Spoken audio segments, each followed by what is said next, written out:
सुंदरवन के जंगल की बात है। एक दिन टूनी चिड़िया और उसकी माँ जया कोकिला और बाप राजू कबूतर अपने घर पर रात का खाना खाते हैं और थोड़ी देर एक दूसरे से बातें करते हैं। तभी टूनी चिड़िया के पापा राजू कबूतर को एक फोन आता है।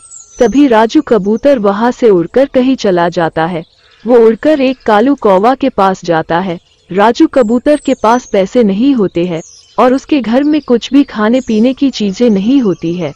वो कालू कौवे से कुछ पैसे ब्याज से मांगता है ताकि वो उसके घर में राशन पानी ला सके और अपने परिवार वालों का पेट भर सके। थोड़ी देर बाद कालू कौवा अपने घर के अंदर चला जाता है और पैसे लाकर राजू कबूतर को दे देता है और उसे समय पर पैसे लौटा देने की बात करता है। पैसे लेकर राजू कबूतर वहां से चला जाता है और एक नीली चिड़िया के दुकान पर पहुंच जाता है। वहां से अपने परिवार वालों के लिए खाने पीने की चीजें लेकर अपने घर की ओर निकल जाता है। राजू कबूतर अपने घर पहुंच जाता है और टूनी चिड़िया और उसकी माँ जया कोकिला को खाने पीने का सामान दे देता है। पूरा परिवार मिलकर भोजन करता है और सोने चला जाता है। कुछ दिन बीत जाते हैं। राजू कबूतर कहीं उड़कर जा रहा होता है। तभी रास्ते में उसकी मुलाकात उस कालू कौवे से हो जाती है। कौवा उसके अपने पैसे और उसका ब्याज मांगता है। राजू कबूतर उससे एक पेड़ पर बैठकर बात करने की बात करता है। वो दोनों पक्षी एक पेड़ पर जाकर बैठ जाते हैं। कालू कौवा राजू कबूतर से अपने पैसों के लिए झगड़ा करने लगता है। तभी राजू कबूतर उससे पैसे कुछ दिनों बाद देने की बात करता है, लेकिन कालू कौवा उसकी बात नहीं सुनता है और एक चाकू से उसका खून कर देता है और वहां से भाग जाता है। राजू कबूतर का काफी खून बह जाता है। वो पेड़ के नीचे गिर जाता है और उसकी मौत हो जाती है। कुछ दिनों बाद राजू कबूतर के मर जाने के वजह से टूनी चिड़िया के घर के हालात काफी खराब हो जाते हैं। उनके घर में अनाज का एक भी दाना नहीं होता है। तभी दोनों माँ बेटी रोने लगती है और अपने घर के बाहर आकर भगवान से प्रार्थना करने लगती है। तभी कुछ देर बाद भगवान जी उनकी प्रार्थना सुन लेते हैं और वहां पर बारिश शुरू हो जाती है। कुछ देर बाद अचानक बारिश के साथ साथ सोने के अंडे भी गिरने लगते हैं।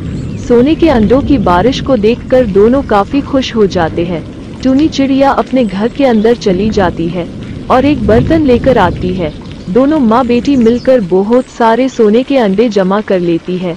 कुछ देर बाद सोने के अंडों की बारिश रुक जाती है। टूनी चिड़िया और उसकी माँ अंडों को लेकर घर के अंदर चली जाती है। दूसरा दिन निकलता है। टूनी चिड़िया अपने सोने के अंडों को बेचने लेकर जाती है और उन अंडों को एक बाज के पास लेकर आती है। बाज उन सभी सोने के अंडों को खरीद लेता है और चिड़िया को बहुत सारे पैसे देता है। चिड़िया अपने पैसे लेकर वहां से अपने घर की ओर निकल जाती है। चिड़िया सोने के अंडे बेचकर काफी अमीर बन जाती है और अच्छा जीवन जीने लगती है। एक दिन चिड़िया अपने अंडे बेचने उड़कर जा रही होती है। तभी उसका एक अंडा गलती से नीचे जमीन पर गिर जाता है। तभी नीचे पेड़ पर वही कालू कौवा बैठा होता है। उसे चिड़िया के अंडों के बारे में पता चल जाता है। वो नीचे उतर जाता है और वो सोने का अंडा लेकर वहां से चला जाता है। एक दिन वही कालू कौवा चिड़िया के घर पर आता है और घर के बाहर से टूनी चिड़िया को आवाज देता है।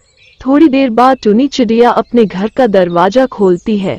दोनों माँ बेटी अपने घर के बाहर आ जाती है और कौवे से उनके घर पर आने का कारण पूछती है। तभी कौवा अपने पास रखा हुआ एक चाकू निकालता है और टूनी चिड़िया और उसके माँ का खून कर देता है और उनके घर के अंदर जाकर सारे सोने के अंडों को लेकर आता है और सभी अंडों को लेकर वहां से फरार हो जाता है।